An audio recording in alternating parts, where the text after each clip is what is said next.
Tingog kan Banwaan. Tingog kan Banwaan. Digdi sa DCGB.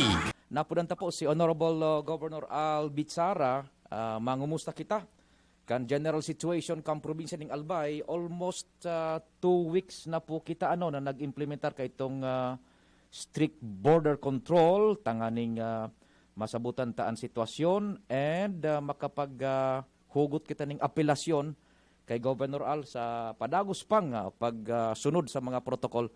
Gov Al, maray na aga, CPU po kan DCGB. Thanks for taking our call, tabi. Okay, thank you very much. Thank you very much. Opo. Gov, primero tabi, halos 2 semana na po kita, more or less, na nag-implementar baga kay tabi na strict border control sa satuyang territorial jurisdiction kan Albay. Kumusta po so far, Gov, na ipapaabot sa imong impact and after effect kan sa tuyang pag-implementer na yan kan sa tuyang border control in so far as yung sa tuyang pinaglilikayin baga na pag-itaas pa kan COVID, lalo na itong sa paglaog kan Delta variant sa Albay.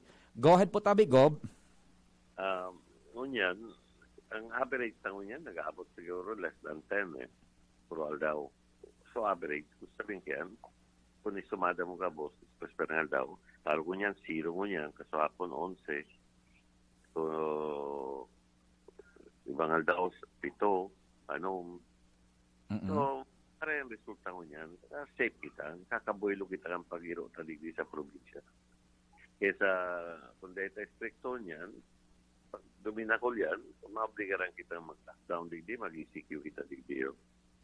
Ay, opo. By the way po, Gob, kung maputol ako po ang maridayal, ano po. So, tama na dangog ko, Gob, na ngunyan po na aldaw, as per info na ipinaabot sa imo officially, 0 kita tabi, Gov, over? Tabi, 0 kita ngunyan. Siguro sa kahit aram. Pero, ababa kita ngunyan kumparado sa ibang probinsya. Pero, araw kaniyo, natabangan ta pati sa Sorsogon, saka Katanduanes. Bago maglaog dito, may rulay na kami ni Governor Cheese at si Governor Pua na dahil na maako, kung gaya naka-antiyan sa malawag sa Indadi. Sabi ko, man ako kaya, ito ma-istambayan din sa Albay, tibad ba? So, maski malawag sila Sorsogon sa Katanduanes, igagadan ni sila antigen. So, kunyan, tulong probinsya na kinabang digdiyo, kaning stricto kita, sugon sa Katanduanes, Albay. Ano lang ka mo yan, sa Kamsur. Opo. Gov Tabi, kumusta sa ipigdatao sa imo dyan na official na data, magpuon kan itong sunag strict border control, duro-diretso po ang downward trend na sa Albay kan COVID, over? Dahil pa mas siguro yan. Kung minsan may nakakalusot man, ang iba, so bako pa bakunado, siyempre vulnerable pa sila. Kaya yung mga tinatamaan di malamang, so dahil manabakunahan pa. Ay, opo. Now, taking off dyan sa pagbabakuna tabi, Governor, what would be your appeal kung igwa pang mag-arabot na supply nin bakuna insofar as yung sa tuya man na res bakuna sa Provincial Health Office is concerned? Anong appeal mo sa mga Albayanos? Go ahead po. Well, magpapakuna sila. Ito importante yan. Nakakasiguro kita na dahil kita makalaw sa mga ICU sa ospital. Alam mo, pag dahil na bakunahan, pwede kang makadiretso sa ICU. Dipesilan na kita kaya. Dahil saka mahalong pati kung sa private hospital, agadang kanyan milyones. Nako. Pag-kill. Ako yung karaw-karaw. At diyo, kadaklan, asymptomatic, 90%. So, mga pipira lang niya naging severe. Na ito na padakulaon. Sisibutong kita. Kaya bang, alam mo nakalakop na yan sa Quezon Province, Laguna, Ton. So iba, puruli duman, nagre-reklamo nga so governor kan Quezon Province. Alam mo nga, pag lockdown niya kan Manila, nagralaw niya sa Quezon Province. Dumina ko yan, sisibot sila sa mga hospital. Yan, opo. Now, Gov, kumusta po so far ang feedback na ipigpapaabot sa imo sa oral daw na monitoring taduman sa border control? Igwa pag nakakalusot o talagang dain na po? Over. Then, talagang maigpit ko niyan. Saka, tanda maglaog, ikaw man duman nagbabantay na nag-antigen. Kami pwede mag-antigen. Bawal pa ang DOH. Hindi ko maintindihan ng DOH. Mhm. So, sa kontak ko nilang sa privado, bahala na kamo dyan. Basta ababa ang tingin nindo kumparado sa ospital. Sa ospital, nag-abot 2,000, 2,500. Mhm. So, 1,000. Kung nakakabiyahe sila, may mga private cars,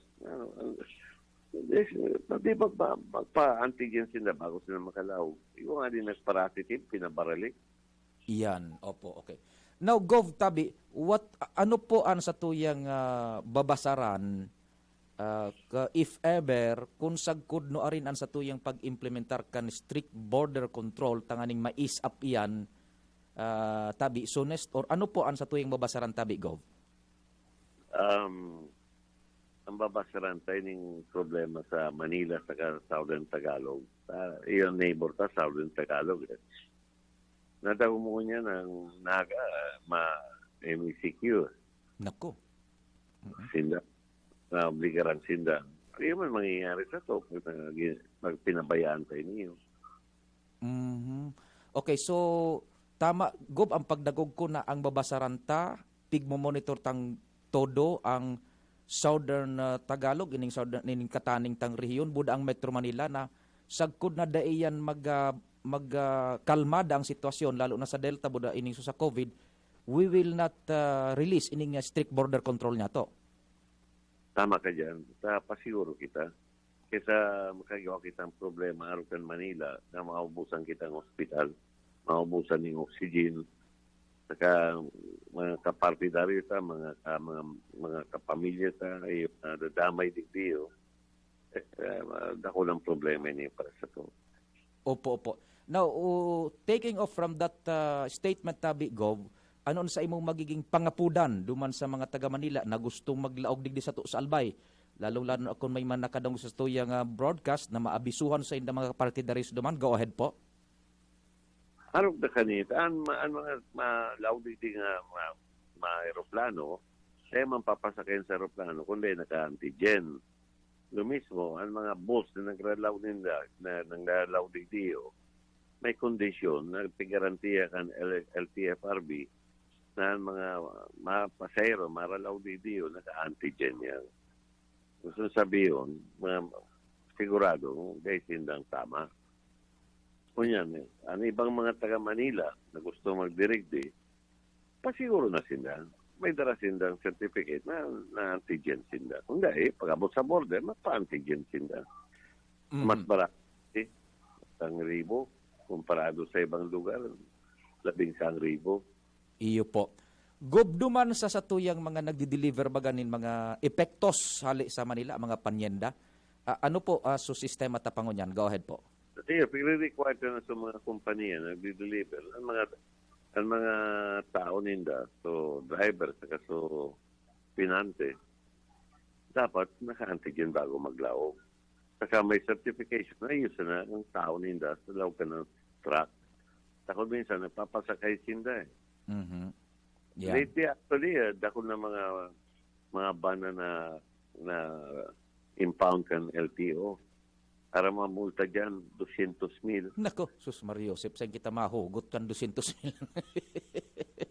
Mario Josep. Oho. Ano yung magpurondo na mga ano, takong minsan pipipikin daw. Papayay pa, mapundo dyan, bali responder kay mga fake na mga certification na antigen sinda. Kada puro tik pa, no? Kaya pinagpitan na lang. Iyo po. Gob, tawan ta kang pagkakataon, sana day po maputol. Pag naputol, maridayal ako. Appeal mo, Tabi, sa mga taga-Albay. Go ahead, Tabi. Ang pakiulay ko digdi sa mga kababayan sa digdi sa Albay, mga padabat ng taga-Albay. So kung may mga kapartidaryo ninda, sabihan ninda, bago magpuli, magpa-antigen na sila. Saka, dahil na magpirit, sila itaman aram, kung sabihin nila, may silang ilang. Kung di magpantig, hindi itaman maaraman. Malaw sila o lakitan, kita man sana. Pati sa mga pamilya nila. So, kung may mga kapartidari sila nga yan sa Manila o sa Aron Tagalog, pabuton nila sa enda na may pitdigdiyo. Tapi iwasan sa na maulakitan ang mga Tagalbay. Okay. Salamat din maray tabi Gob sa oras. Keep safe, more power and God bless tabi. Thank you, Tio. Okay. Mga tugay niya po si Honorable Governor Al Francis Bitsara nakahurunta general situation sa Albay after na almost kabangang bulan na po kita na nag-implementar girarag itong strict border control